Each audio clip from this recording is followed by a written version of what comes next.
आप सभी को नमस्कार। जैसा कि आपको पता है कि कार्तिक मास चल रहा है और कार्तिक मास में तुलसी पूजन के साथ साथ पीपल पतवारी की भी कहानी सुनने का बहुत महत्व है।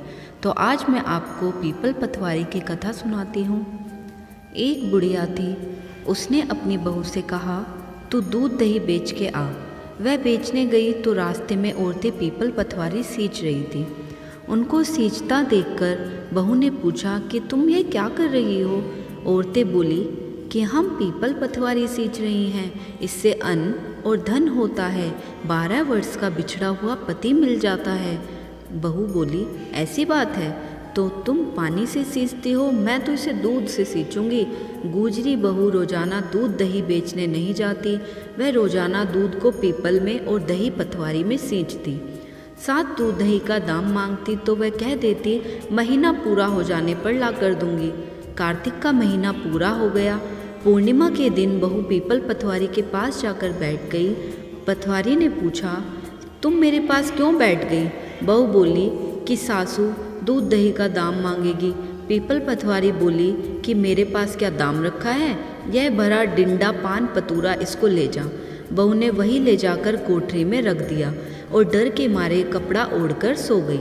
सासू बोली, पैसे लाई बहू? बहू बोली, कोठरी में रखे हैं माँ जी। सासू ने कोठरी खोल के देखी तो देखा हीरे मोती जगमगा रहे हैं। सासू बोली, बहू इतना धन कहाँ से लाई? बहू ने आकर देखा तो सच्ची में ही धन भरा हुआ था। बहू ने सास को सारी बात बता दी। सास ने कहा, अब की कार्तिक में मैं भी पतवारी सींचूंगी। कार्तिक आया, सास दूध दही तो बेच आती, लेकिन हांडी धोकर पीपल पतवारी में चढ़ा देती। आकर बहू से कहती, तू मेरे से दाम मांग। वह कहती, सासू जी कोई बहू भी दाम मांगती है क्या? मगर सासू कहती, तू मांग। बहू बोली, सासू जी पैसे ले आओ। तो सास पीपल पतवारी के पास जाकर बैठ गई। पीपल पतवारी ने सास को पान पतूरा भरा डिंडा दे दिया। उसने ले जाकर कोठरी में रख दिया। बहू ने खोलकर देखा तो उसमें कीड़े मकोड़े बिलबिला रहे थे।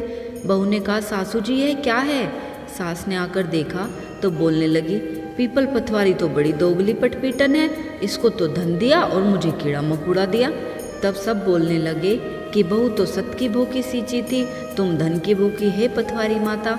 जैसे बहू को दिया वैसा सबको देना, जैसे सास को दिया वैसे किसी को मत देना।